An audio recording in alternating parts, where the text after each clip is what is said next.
Non, mais il y a des fois qui ont...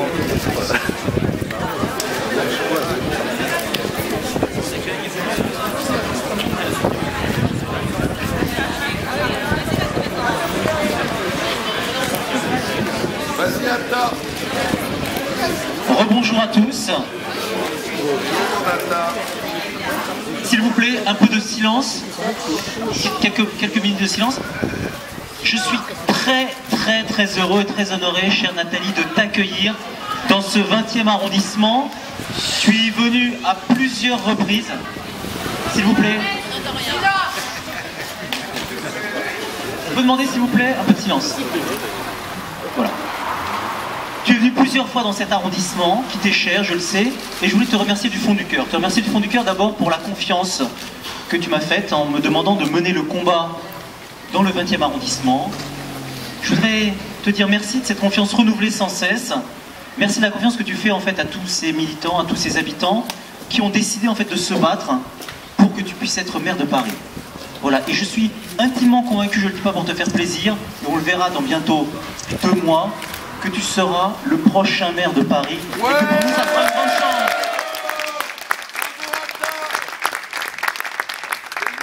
Je voudrais remercier quelques personnes, si tu le permets, à commencer par mon épouse Florence, qui en fait est là, et qui a fait une exception, car c'est clair, pour elle, en fait, la vie politique, elle tient la famille. Elle m'a dit, si on mélange les deux, on n'y arrivera pas. Elle me porte, elle me supporte.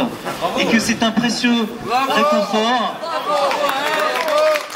Sache, Nathalie, que depuis 3 mois que je pars le matin à 7 h pour être sur le métro et que je reviens tard le soir quand je rentre à la maison, voilà, elle a beaucoup de mérite. Et elle m'avait dit de te dire qu'elle le fait parce que c'est pour toi. Ce serait pour quelqu'un d'autre, elle ne l'aurait pas fait. Je voudrais remercier aussi toute l'équipe et saluer en fait tous ceux qui sont présents. Christian Saint-Etienne m'a envoyé un message de soutien en me disant qu'on pouvait faire part de son soutien. Il y a une équipe avec Jacques Lefort, de personnes du 11e qui sont là. Ça c'est important aussi. Je salue en fait les composantes de l'UDI qui sont toutes représentées ici, Philippe et d'autres, qui sont là et qui montrent en fait qu'on va partir unis dès ce premier tour. C'est important. Je salue aussi Bruno, le responsable du Modem, qui est aussi là avec ses équipes. Le Modem est aussi présent dès le premier tour. Je voudrais saluer Nathalie, mon binôme préféré. Car, et je l'embrasse, ma femme est là, mais elle ne l'avait pas encore rencontré. Je sens que ce soir, ça va être difficile. Entourée par tant de jolies femmes. Tu comprends, Florence, pourquoi j'adore cette campagne. Voilà. Je voudrais saluer mon directeur de campagne, Sébastien, qui fait un travail magnifique. Je voudrais saluer Rudolf, Alexandre, mon directeur de cabinet, toute l'équipe, en fait, qui est là, David et Karen, qui ont préparé, en fait, cette manifestation et qui, depuis des jours et des jours, se défoncent pour que vous soyez bien reçus ici. Toute l'équipe de communication, Marianne, Céline, Elisabeth, j'en oubliais d'autres, Julien, Ariel. Pardon d'en oublier, mais vous êtes une belle équipe. J'ai découvert Nathalie dans cet arrondissement qui était meurtri, il faut le dire. La droite et le centre étaient meurtris dans cet arrondissement parce que depuis de nombreuses années, malheureusement, c'était souvent des problèmes, des querelles, des problèmes d'ego. Aujourd'hui, l'équipe est réunie et il y a une belle équipe. Et je leur dis du fond du cœur, on se battra, on mettra ce qu'on a de meilleur en nous, nos tripes, notre cœur, notre intelligence, non seulement pour emmener Nathalie à la mairie de Paris, mais aussi pour conquérir en fait cette mairie du 20e place Gambetta. Tout à l'heure, les socialistes sont passés. Ils ne sont pas passés par hasard parce que je ne les ai jamais vus depuis qu'on a ouvert la permanence il y a maintenant quelques semaines. Ils ne passent jamais par ici. Ils étaient une dizaine. Et à voir la tête qu'ils faisaient lorsqu'ils vous ont vu aussi nombreux, je suis certain que le maire du 20e commence à se poser des questions.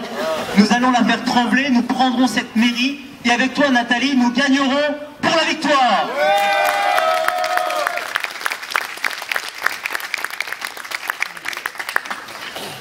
Bonjour à tous. À chacun dans vos talents et qualités. Bonjour à Athanase, à Nathalie, à Rudolf, à toutes les équipes qui sont mobilisées, aux équipes qui viennent en voisin, à Jacques, à Eric. Je ne vais pas citer tous les noms parce que c'est le moment de c'est le début de la catastrophe en fait, quand on se met dedans.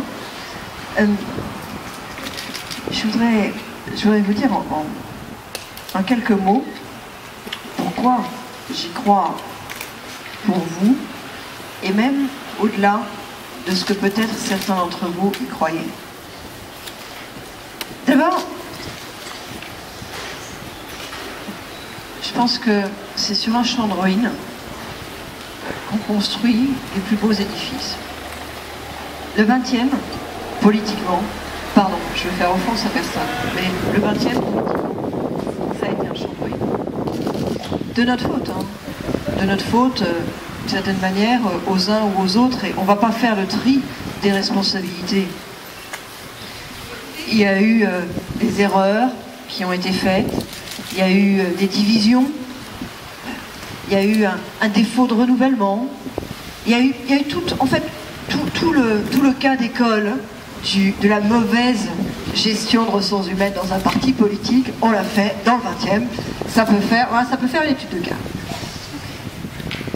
C'est le moment où il peut se passer quelque chose.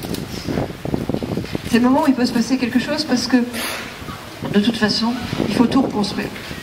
Et moi, j'ai choisi, vraiment délibérément, en sachant que ça créerait peut-être un certain nombre de réticences, parce que c'est toujours forcément plus difficile, mais parce que je crois qu'on peut faire bouger les choses dans le 20e, j'ai choisi d'y mettre quelqu'un, de lui proposer un challenge qui était, je le dis, différent.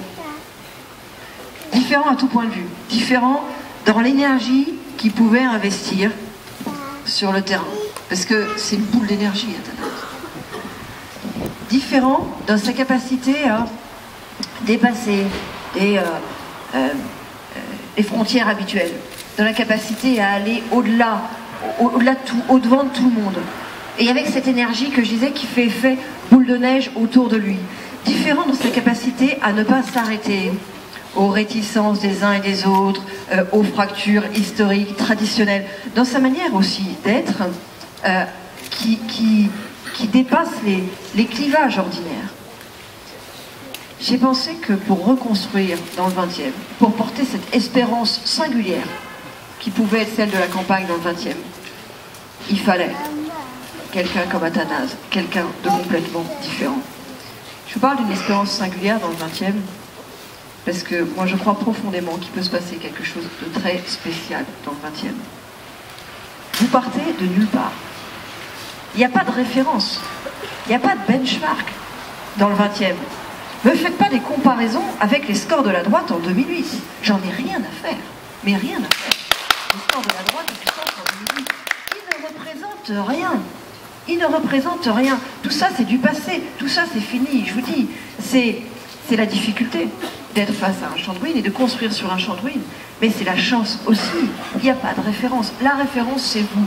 Vous construisez vos propres références. Et vous les construisez avec l'énergie incroyable que je sais vous êtes capable de déployer, chacun pour vous-même, et tous ensemble, autour d'Athanase. Alors ça crée des tensions ici ou là.